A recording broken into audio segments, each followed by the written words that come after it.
welcome to Simpler Bible, a daily journey to biblical understanding. Today we are in episode 85, and we're going to be covering from the narrative perspective primarily 2 Samuel chapters 2 and chapter 3, and we're going to talk about David becoming king in Hebron. This is after Saul has died, but I think for us to start and really kind of understand what's happening here, it would be important for us to begin in 2 Chronicles chapter 12. So I'm going to start there, 2 Chronicles 12, and then we will come back to 2 Samuel 2 and 3, or 1 Chronicles 12, and then we'll go back to 2 Samuel 2 and 3.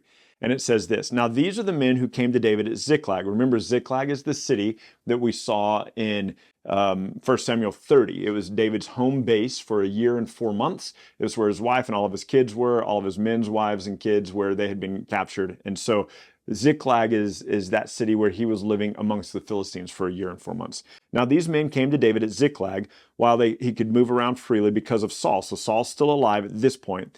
And they were among the mighty men who helped him in war. They were bowmen and could shoot arrows and sling stones with either the right hand or the left, and they were the Benjamites, Saul's kinsmen. Now remember, David had 600 men. Some of these 600 men, it tells us right here, were Saul's kinsmen, people who could sling a stone with either the right hand or the left, that could shoot arrows. These were great warriors. And then it tells us who some of these men specifically were. It also says that some of the Gadites went over to David at the stronghold in the wilderness, mighty and experienced warriors, expert with shield and spear, whose faces were like the faces of lions, and who were as swift as gazelles up on the mountains. It says these Gadites were officers of the army. The least was a match for 100 men, the greatest for 1,000. That has always blown my mind. The weakest of these Gadites could take 100 dudes. The strongest could take 1,000, man. Like, just powerful. And people are impressed, right, by Captain America. Anyway, so verse 15 says, these men were the ones who crossed the Jordan in the first month when it was overflowing all its banks, and put to flight all those in the valleys to the east and the west. Now this reference, verse 15 here, isn't a reference in the days of David. This is a reference all the way back into the book of Joshua, when the Gadites and the half-tribe of Manasseh and the Reubenites went over with the people of Joshua into the promised land to bring them victory. So then it says, some of the men of Benjamin and Judah came to the stronghold of David. This is still Ziklag. David went out to meet them and said, if you have come to me in friendship to help me, my heart will be joined to you. But if you betray me to my adversaries, then there will be no wrong in my hands. May the Lord, the God of our fathers, rebuke you. And the Spirit closed Amasai, the chief of the 30, and he said, we are yours, O David, and we are with you, O son of Jesse. So if we come back down here to verse 19, it says this: some of the men of Manasseh deserted to David when he came with the Philistines to battle against Saul. So we have some of these people who joined David when he was in Ziklag for that year and 4 months. And now we have more people coming to David at the time when Saul's about to go to war with the Philistines. And some of these were the people of Manasseh.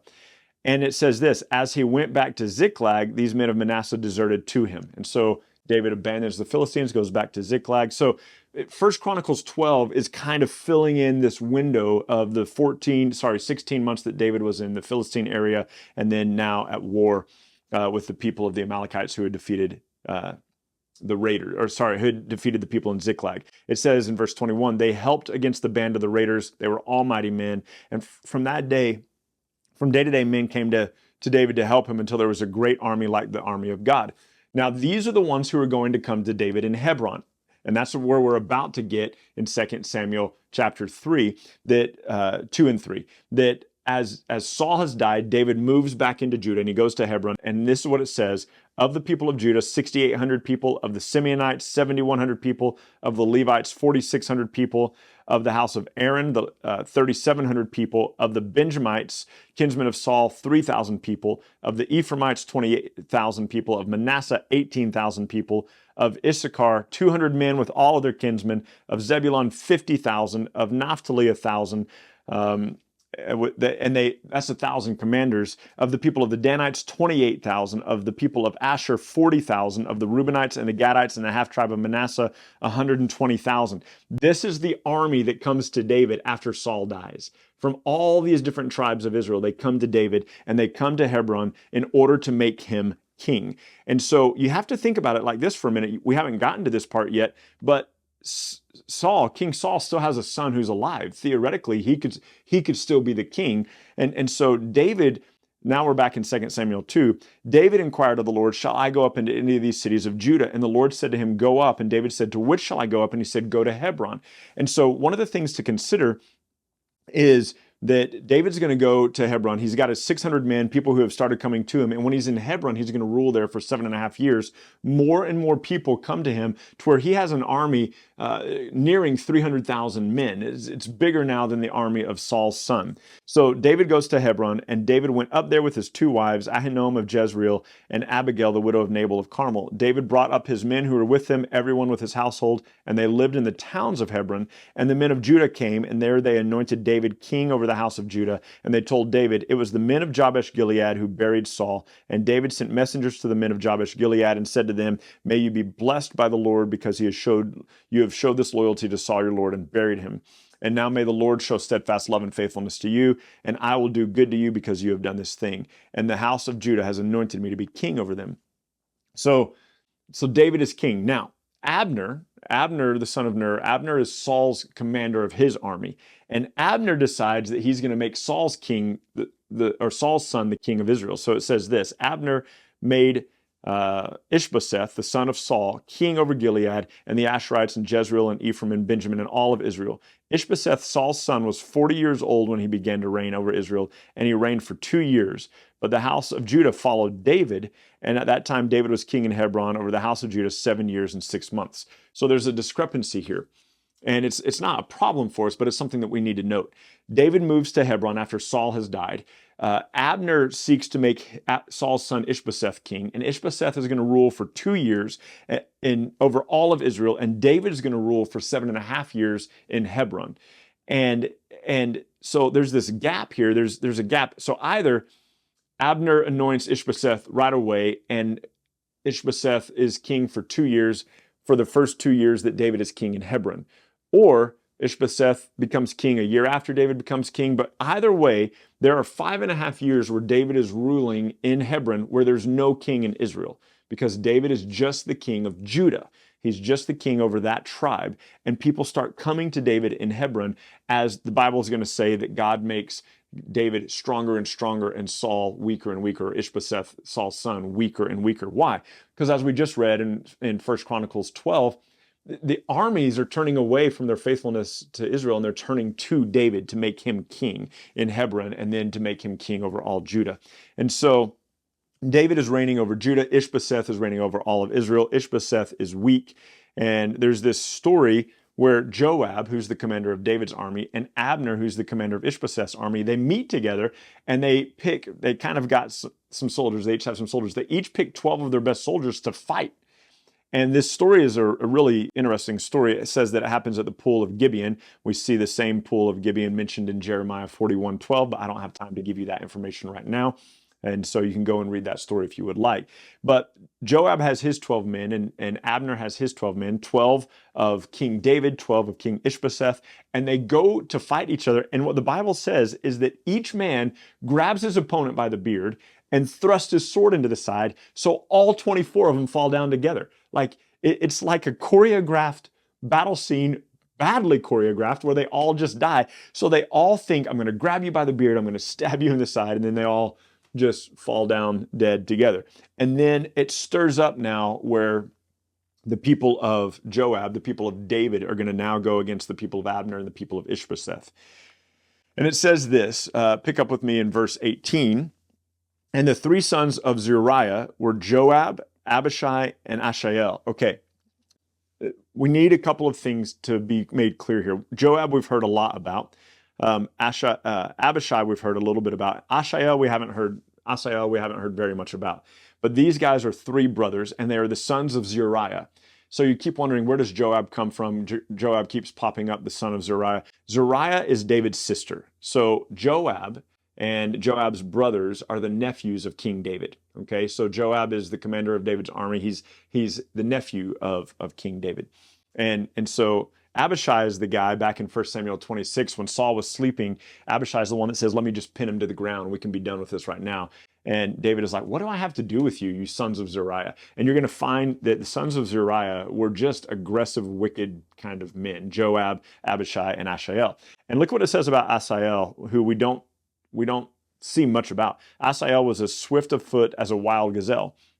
So Asahel pursued Abner as he went, and he turned neither to the right hand or to the left from following Abner. So after this mini battle of the 12 and 12, everybody's chasing everybody, and Asahel is chasing Abner, the commander of Ishbosheth, King Saul's son. And he's chasing this guy, and he won't turn away from him right or left. He's as swift-footed as a gazelle, right?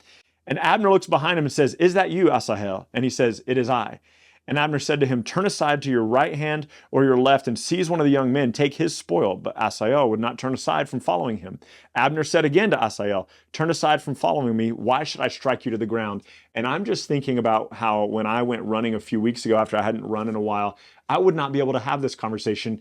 Abner's running and he's like, "Hey, Asahel, is that you?" And he's like, "Yep, it's me." And he goes, "Look, go get one of the other guys, kill him, take all of his plunder, but leave me alone." And Asahel, like they're having a conversation when they're running. Which is just great cardio.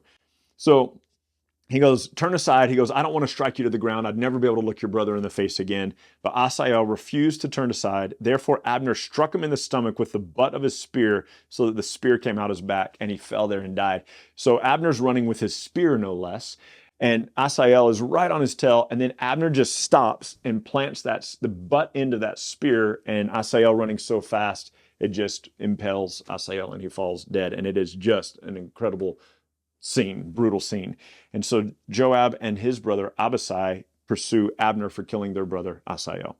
And anyway, there's a long battle. 19 people of David's men died. 19 of David's men died, and 360 of Abner's men died. So there's this long war. It can't be too long because Ishbosheth is only king for 2 years. There's this long war between Ishbosheth and David. And the house of Saul, as it says in chapter 3, grows weaker and weaker, and David's house grows stronger and stronger because the people, as we read just a moment ago in 1 Chronicles chapter 12, are deserting to David, and David is now, his army is growing and growing and growing. So Abner is trying to hold on to Saul's kingdom, but Ishbosheth is kind of a weak-willed son. He's not a great king. And so it says this in verse 6 of chapter 3, "While there was war between the house of Saul and the house of David, Abner was making himself stronger and stronger in the house of Saul." So Abner is gaining more prominence in the house of Saul. Now, Saul had a concubine whose name was Rizpah, the daughter of Aiah, and Ishbosheth said to Abner, "Why did you sleep with my father's concubine?" So now Ishbosheth is accusing Abner of this injustice, this indecency. And Abner was very angry over the words of Ishbosheth and said, "Am I a dog's head in Judah? To this day, I keep showing steadfast love to the house of Saul, your father, and to all of his brothers and to his friends, and have not given you into the hand of David. And yet today you charge me with fault concerning a woman.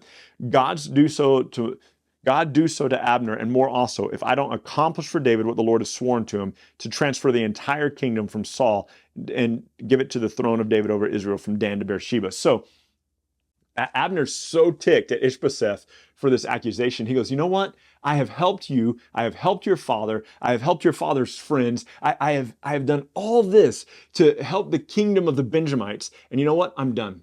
I'm going to turn everything over to Benjamin. I'm going to help fulfill the word of God for David." And so Abner goes and speaks to all the leaders of Israel and says, "Look, we know that David is going to be king. We know that David was supposed to be king. Now it's time to make him king."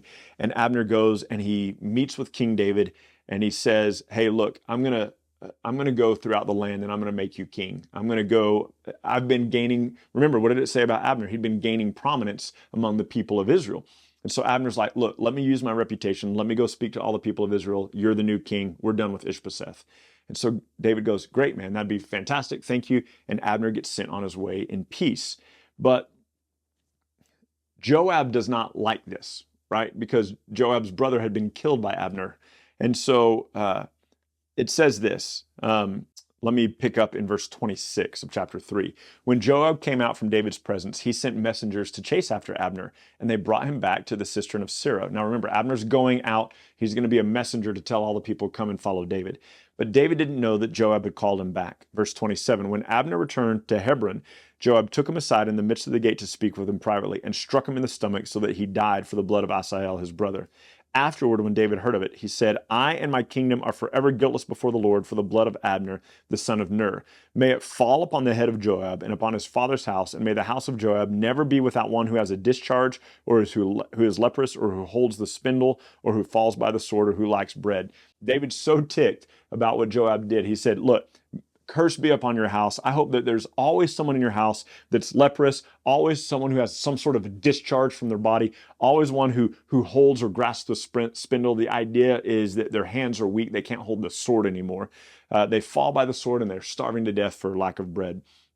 And so David laments for Abner. David has a big funeral for Abner. The people see that David is mourning, that he's grieving, and they offer him food, and David says, I will not eat food until sundown. And it helps the people to know. The Bible goes on to say in verse 36, all the people took notice of it, and it pleased them as everything the king did. So all the people understood that day that it had not been the king's will to put Abner, the son of Ner, to death.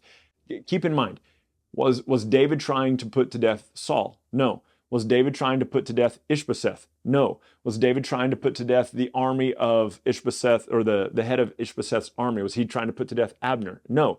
David knew that God had anointed him to be king, and so David is waiting for God to fulfill that. David is not the one who is putting his hand out against these people, because from his perspective, these are still the Lord's anointed. And so Joab was the one that finished off Abner, because Abner killed Joab's brother. And so all these people now, David's army has grown to nearly 300,000 men. All these people are coming to him in Hebron to make him king. And now they are prepared to make him king over the nation of Israel. And we will talk more about that tomorrow as we pick up again in 2 Samuel 4 and 5. See you then. Thank you so much for journeying with us today at Simpler Bible through another section of Scripture where we come to know and understand God a little bit better. Look, if you're brand new to Simpler Bible, we have all sorts of resources available for you.